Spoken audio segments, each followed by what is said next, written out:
आइए देखते हैं प्रेजेंट परफेक्ट कंटिन्यूअस टेंस। इसके कुछ सेंटेंसेस देखते हैं पहले हम। इसमें आते हैं इस तरह के सेंटेंस जिसमें पूर्व में कोई काम स्टार्ट किया गया है और वो अभी तक चल रहा है, जारी है। यानी हमें पता होता है कि काम कब से स्टार्ट हुआ है और वो अभी भी चल रहा है। ये दो बातें इंपॉर्टेंट है प्रेजेंट परफेक्ट कंटिन्यूअस टेंस के लिए, जो इसको प्रेजेंट कंटिन्यूअस टेंस से डिफरेंट बनाती हैं। तो फॉर एग्जाम्पल, वह 2 घंटे से खेल रहा है। He has been playing for 2 hours. वह 2 बजे से खेल रहा है। He has been playing since 2 o'clock. Sita सुबह से तुम्हारा इंतजार कर रही है। Sita has been waiting for you since morning. Ram 1 माह से किताब लिख रहा है। Ram has been writing a book for a month. Ramesh 1997 से यहाँ रह रहा है। Ramesh has been living here since 1997. सरला जून से इस कॉलेज में पढ़ा रही है। Sarla has been teaching in this college since June. वर्षा बहुत देर से हो रही है। It has been raining for a long time. वे सुबह से टीवी देख रहे हैं। They have been watching TV since morning. मैं 2 घंटे से पढ़ रहा हूँ। I have been studying for 2 hours. Hema 3 घंटे से नाच रही है।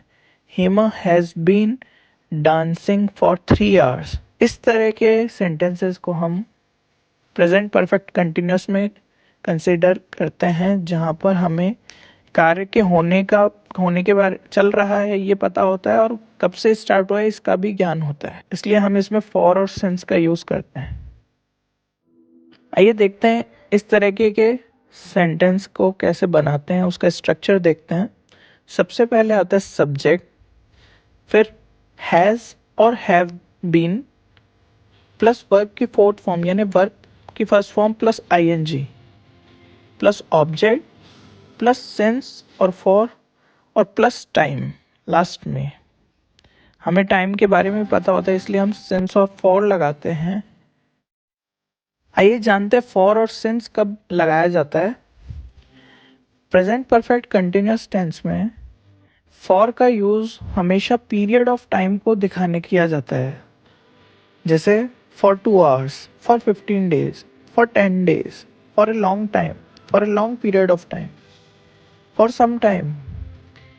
ऐसे जब भी टाइम की अवधि को बताने के लिए हम यूज करते हैं फॉर।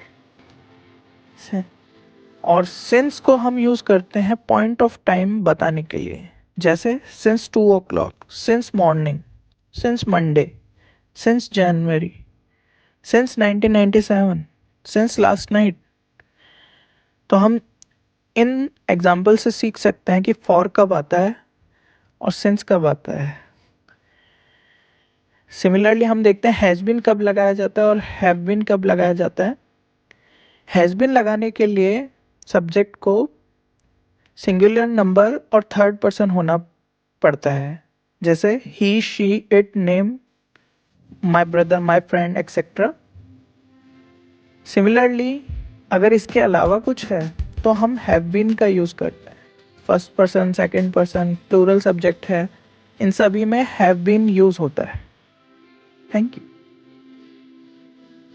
तो अब तक हमने बहुत सारे नए कंसेप्ट सीखे हैं और आगे भी हम इसी प्रकार से नए नए कंसेप्ट सीखते जाएंगे।